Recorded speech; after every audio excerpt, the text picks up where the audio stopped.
Welcome back, fellas. We're off to see a fella called Steve.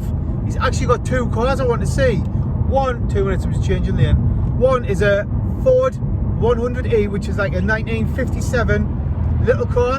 The other one is a Sierra Sapphire Cosworth. He's building it to a race car. It's nowhere near done, but I like looking at people's projects. So we're going to go down. We'll be there in like 2 minutes. So next time I see you, we'll be at his garage. Alright fellas, welcome back. I'm here with Steve. The main reason I've came down is to see his 100e, but we're going to first have a quick look at this. It's a, you were just telling us before we start filming, this is a genuine Cosworth shell. Yeah, it's a, was you saying ex-police car? Ex-police car, yeah, it's an Essex police car, I'm led to believe. I was on the lookout for one for a long time, looking at motorsport shells. Right. I wanted a non-sunroof shell. And for racing? For racing, yeah, and the only non-sunroof Cosworth 4x4 shells were motorsport shells and police cars, and this was an ex-police car. And so it was originally white? Yeah, originally white. It was white until a few weeks ago, and I found it in a field in Ireland. Did you? Yeah, a guy contacted me on a car forum because I'd mentioned that's what I wanted, and he said, I've got what you want and it's for sale. So one very cold January, we got the ferry up from Cairn Ryan up Stranraer over to Belfast, and picked it up one cold January morning. Do you ever fancy painting it like an ex-police car, like a jam sandwich with a stripe down the side and paint it blasting around the track? Well, I can put blue lights on it. You can see where the blue lights were. You can actually see the roof. Yeah, you can actually, if you look underneath, you can actually see there's where the wires went through. Oh, right, aye. And the others have been filled, but you can actually see where the wire went through there. Are you putting about a four-wheel drive? Or are you going yeah, it's four-wheel drive. Four-wheel drive? Yeah. You're doing track racing, isn't it? It's not like proper rally. Yeah, no, it's proper circuit racing. So what are you putting in this? Are you going, what kind of engine? Are you going T4 turbo or? No, I've got a, initially I'm going to T38, what I had before. I've got a different T38. I've got a Turbo Technics version, it's just in the garage. Are you going for about 400 brake horsepower? No, the old one I had 455 horsepower. Out of a T38? T38, yeah. MSD in Blackpool is my tuner.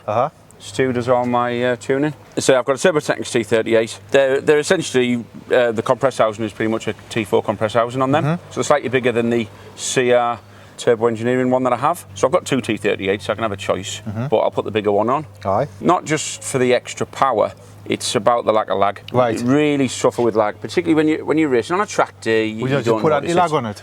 It's got anti-lag. Right. But you can't use that on a circuit when they notice. Aye. It's only really useful at Croft at the hairpin. What is anti-lag? Yeah. I have a switch on the steering wheel. And to be honest, I've had it, but I've never used it. Have you not? No, I've used it when the car was at stationary, but I've never actually used it in anger. When you're in the height of racing, I can't use it constantly because the turbo's not set up for it. Aye. But I could use it, switch it on at the hairpin as you approach the hairpin, and switch it back off again. Quick 10-second bursts. Yes. When you're racing, you just you're racing, you forget. Aye. So it has that, but the lag from a Borg Warner, it would give me a couple of seconds a lap. Pretty sure of that. So, I love the shell, mind. I like the colour. We're seeing it looks like a Dick Johnson kind of colour, like the Dick Johnson RS 500 colours. Are you putting stickers on it? Are you putting a livery on it? Oh, absolutely, yeah. We've got quite a few sponsors. It helps us along with the racing. I mean, I'll show you a picture of the XR race car, and you see what that looks like. It will basically look exactly the same. Is same the XR? Sponsorship. Yeah, same sponsorship, and they look like twins really. That's the whole plan. I didn't want to paint it red. I don't mind it now it's painted red. No, it looks nice. The other car's red, so we just wanted to do them to match. So that's the plan with this. So it's be four-wheel drive. I've got the gearbox lid over there, the one that just came out of my original car. That's a Quaife dog box, straight cut close ratio, transformed the car. They can be fragile. I've had a few failures. Have you? Yeah. Very first time I used it, I was in race 2 at Open Park, and I snapped the main shaft. Did you? Yeah. So that wasn't so good. And I was leading a race at Croft once by a good margin after one lap, and on lap 2 I lost third gear. So I had to race like second to fourth gear, keeping quite a few M3s behind me. And then I came second. I got passed by one of them. That's all right then. But I finished the race second with a broken gearbox. That's not bad. Yeah, no, I was pleased with that. So yeah, the ultimate plan for this is somewhere heading towards 500 horsepower. Cool. I love it. I love it. So it's been 4 years I've had it now to get it to this stage. And from getting back from the paint shop, it's only been 2.5 weeks, and I've got it's a nice, lovely paint job on it, mine. Ready for the mechanicals. It's a paint job. It's a guy I work with. Him and his dad have got a garage as well. Right. To do everyday servicing, paint work, and they've got racing and rally cars as well that they work on. So yeah. Should we have a look at the Anglia? We'll get that out. Sure.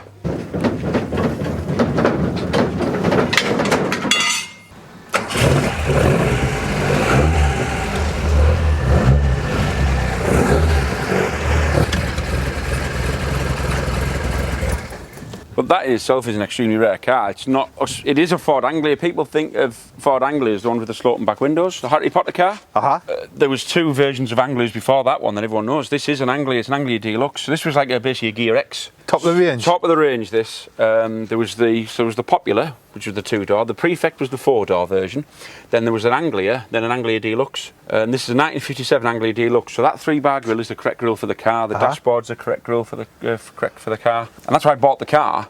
I paid 190 quid for it in 1991 from a scrapyard in Derby. I found it in the Auto Trader. I found this in the Auto Trader? Derbyshire, in the Midlands Auto Trader, yeah. You see that's the original dash? Have you had it trimmed? Yeah, it's all trimmed, yeah, but the original shape, the actual green surround is all the original, that's what it would be on that car. Looks mint inside, yeah. mind. I built the centre console myself. Did you? Got it trimmed.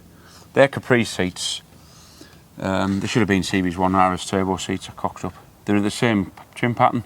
The Series 1 seat's got a bigger bolster and it's got the movable bit at the front. Right. Oh, right, I think I was pissed when I bought them some years ago. And it's only when I got them, hang on, these are bloody Capri seats. Fuck it, I've got them now. I stick them in. So I should have put Series. So have you had the back seats trimmed to match these? Yeah. And another mistake there. The car is littered with mistakes of things you learn as you're building things. For example, when I got this trim, like the headline, I got all the interior trimmed. A guy in Dormanstown in Middlesbrough, all retrimmed it for me. So what engine's in it? A Pinto? It's a 2-litre Pinto. Which is basically a Cosworth engine minus the 16 valve head. Yes. The turbo, isn't it? Yeah, it is. Yeah, that's got a... Go put it on and have a look. Yeah, it's got a Cosworth crank in it. Cosworth crank rods, pistons, flywheel.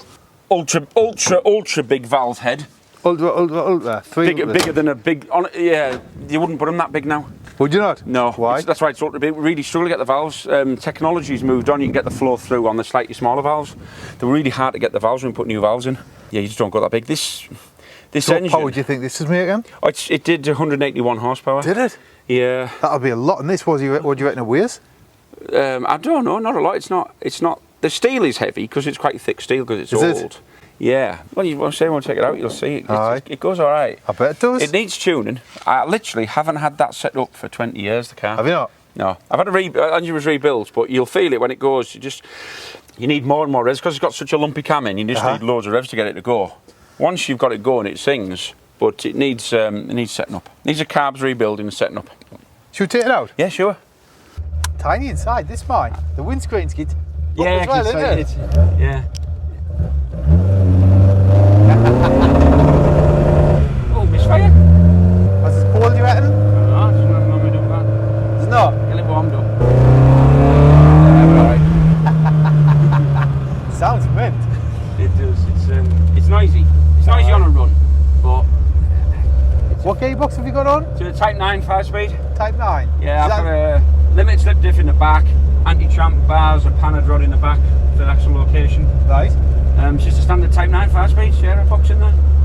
With an RS 2000 bell housing. So what kind of power will that gearbox take before? Yeah, a little bit more than I've got, but about 200 and that's about 200 and then about done, are they?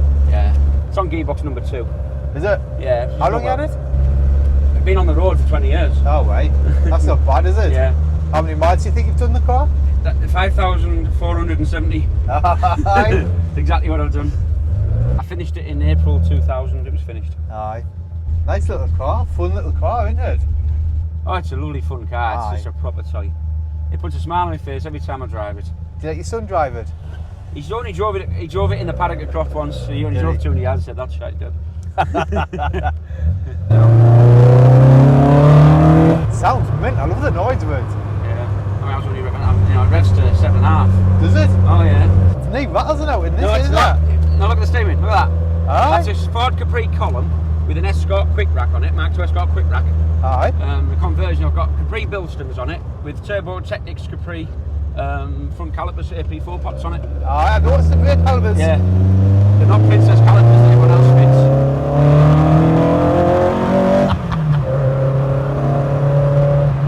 It sounds nice, it's like, I love it. What year is this car? 1957. 1957. Yeah. That's the year my dad was born.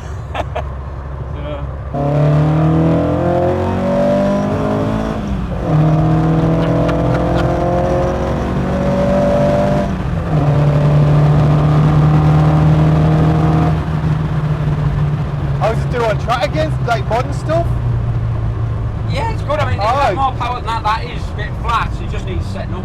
Does it? So the car just hasn't been set up for so long. You've seen it has been set up in how long? Year 2000. So 20 years since you last had it set up? Yeah. I've had the engine rebuilt in that time, but it's one of those cars, it still works. Aye. I don't race it or anything, so I've just never got around to it really. But it still works. Aye. But, yeah. That's a bit retro, mind, that old speaker adjusted things, the stereo controls. I remember them when I was younger. Yeah, you've got to get it, there we go, you're getting some revs on it.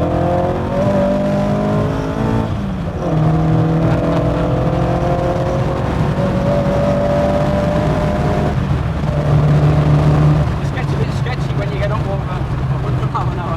It gets sketchy. It's a little car, isn't it? Yeah.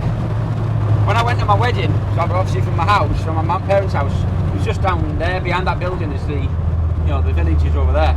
I'd be all the best man and groomers within here. Did you? Yeah. You were seeing this as your wedding car, weren't you? Yeah. You were, no. So you had having it for 4 up in there? Yeah. 4 men? We did, yeah. It was tight squeeze. Aye. I bet it was. I wouldn't let you be in the back. It was our 20th wedding anniversary in June, so we took the car out for the day. We went and we visited the church and that. Oh, right, aye. It's just down that road there. Yeah, we went and visited it. Oh, romantic, yeah. Yeah, you got to be romantic once in a while. That's it for another 10 years now. That'll do. Yeah, back on the cars again now. I bet a little car. We've been out in about 20 minutes. I don't think I've heard one crash or bang out of it. Yeah. It just drives mint. It really is a nice little driving car.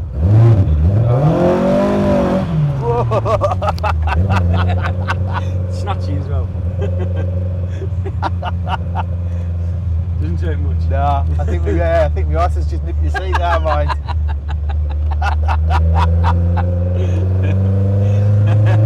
I mean, you could have gone sideways, my hands start flapping on the wheels and that when I start going, I start drifting about and that. Yeah. We went quite far around that actually. I did, aye. Wet weather? Yeah. Oily roads? Doesn't take much. Thanks for your time, Steve. No bother, anytime. Alright. Anytime, Adam, been a pleasure. Do you want us to leave your social media or anything below or that? Yeah, well, we've got a YouTube channel Right. with the car racing on. Uh-huh. I do like yearly reviews to music. There's a couple of them on from like Right. 2016, 2015. Aye. They're a good watch. Aye. All the exciting bits of the racing, the Aye. bits where I've crashed. I think it's just Steve Kell. It's the YouTube I'll channel. leave a link below. People Yeah, can check it sure. out. Thanks for watching, guys. I'll see you next time. Cheers. Spot mate, thanks for that. That was good fun, that, like, nice little car. It's better built than I was expecting, to be honest. Yeah, it's all the way up. All the way up? Yeah, back towards you. That's There it. we go, there we go.